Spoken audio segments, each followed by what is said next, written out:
When Pookie decides to become his own attorney, he has a fool for a client. Now available in paperback and e-readers, Isis, Revenge of the Cyber Goddess. The goddess next door takes on the threat of a deadly digital diva driven to destroy the world in this action-packed, all-new Isis series adventure. Get Isis, Revenge of the Cyber Goddess featuring a bonus pin-up and the other 2 books in the Cyber Goddess saga at online booksellers everywhere today.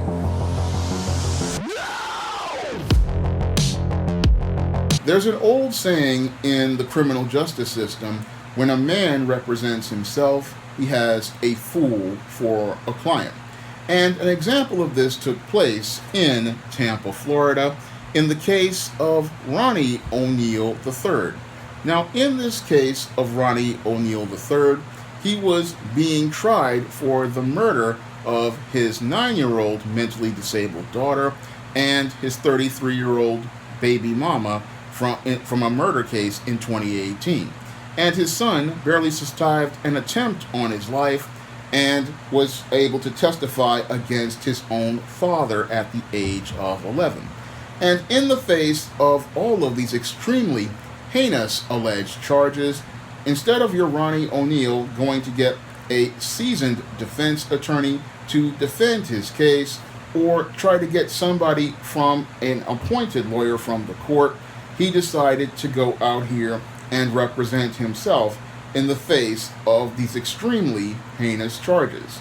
And your Ronnie ONeal III, as he went out here to defend his own case, wound up losing his own case and wound up getting convicted.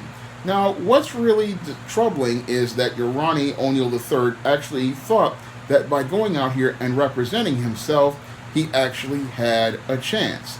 Because what happened in the aftermath of the trial was he got convicted in less than a few hours. Now, when I take a critical examination of your Ronnie ONeal III, based on the facts presented in the case, he was a textbook beta male, like I talk about in my book, The Man Crisis. And this Ronnie ONeal III had been a ticking time bomb for several years, participating in some extremely violent acts, like trying to stab his own son and set his own son on fire previously before he wound up murdering his wife and his daughter. And your Ronnie ONeal was again a ticking time bomb for some time, and he was simmering and boiling in rage before he exploded and participated in that extreme violence that was witnessed by many neighbors who saw him shoot his own baby mama in the head and then murder his disabled daughter with a hatchet. So the evidence in this case was extremely overwhelming as related to Ronnie ONeal III, and he probably knew how overwhelming the evidence was, but he was still so angry about what went on with his family that in an ultimate case of revenge, he wanted to make his only remaining relative, his son, suffer. So that's one of the reasons I believe he went out here and wanted to go out here and represent himself. He wanted to go out here and really go out here and get even with the remaining members of his family.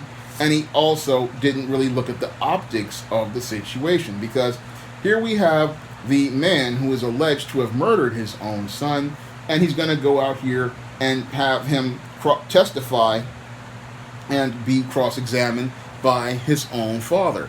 Now, he thought this was something that was going to benefit him by confessing that he killed his girlfriend and killed his daughter and then have his son on the stand, but this was not helping your Ronnie ONeal III, who had an exchange with his son when he was cross-examining, saying, "Did I hurt you on the night of the incident?" And the boy says yes, and he says, "How did I hurt you?" And he says, "You stabbed me."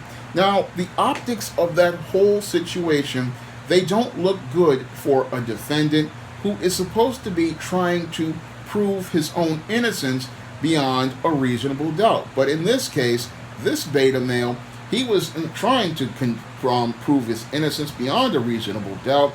He basically was trying to represent himself, and he was trying to show how much of a big shot he was with his feelings, but he actually just showed how much of a fool he was, and he showed how everybody, how who represents themselves, who, if they're not prepared, is a fool for a client. Because clearly this man was not prepared to go to court to defend himself, and he did not even understand how to present a argument to defend himself and raise doubts in the jury.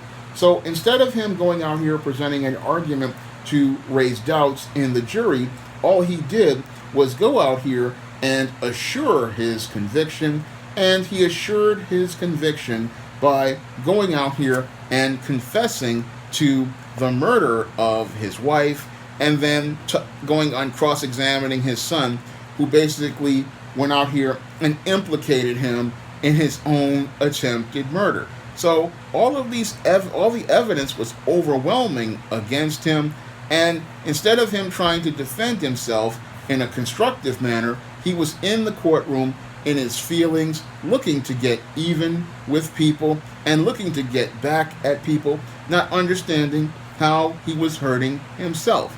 And this is what happens when you have Pookie making himself his own client. He's got a fool for a client because he's trying to run street game on the courts, not understanding the courts are a place that is based on fact. It is a place based on evidence. It is a place based in logic. It is a place based in reason. And you have to present arguments that prove your point and present your case in a logical manner if you hope to go out here and prove your innocence. And you have to have hard evidence to defend yourself with.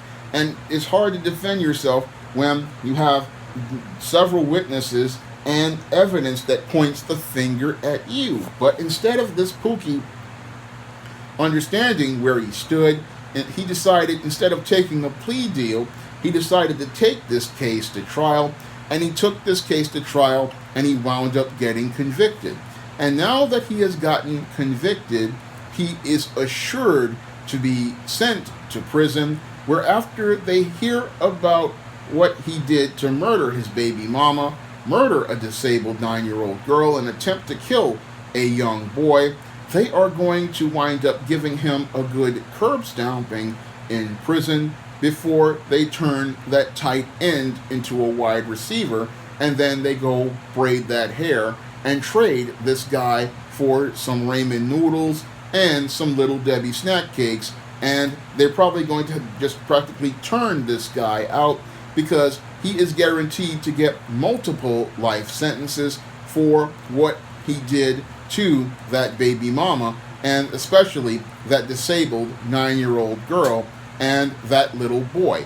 He is guaranteed to do multiple life sentences, and he is going to be in prison for the rest of his life where he belongs. But this guy,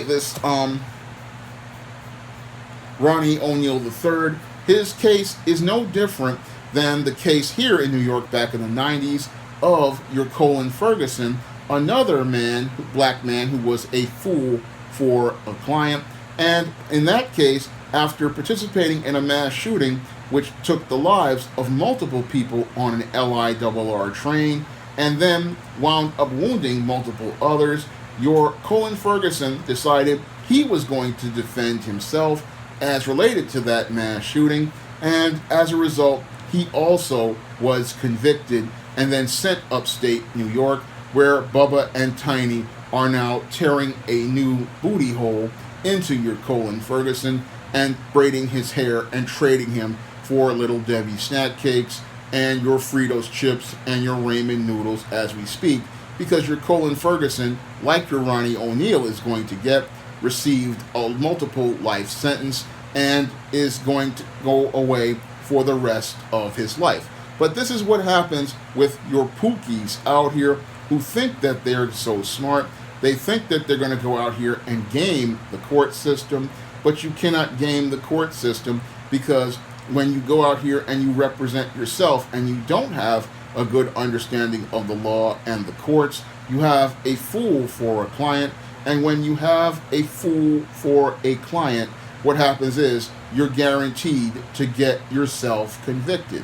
And your Ronnie ONeal III got himself convicted, all because he didn't have any sort of critical thinking skills to understand that he was in over his head as related to this court case, and he was guaranteed to get himself convicted, and now he's going to prison for the rest of his life, where he will be now getting his hair braided by Bubba and Tiny and being spit roasted by Bubba and Tiny as they trade him off for Little Debbie snack cakes, and they trade him off for Fritos chips and ramen noodles. So this is a case of a man in crisis who is in the prison system now, probably going to be in the prison system soon, and this heinous individual, he deserves to be there if it was proven that he did this, because he's just a sick, depraved individual.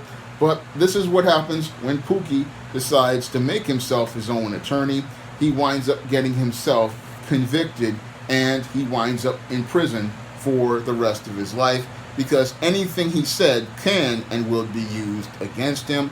And he really didn't understand the concept of optics, because how does it look when a father interrogates his son in a cross-examination? It doesn't look good.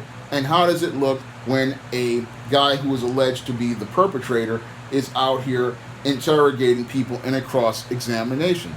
It does not lead to people getting reasonable doubts about the case. All that does is cement any sort of proof to people that this person did it, and it leads to a guaranteed conviction where this individual winds up in prison for the rest of their life.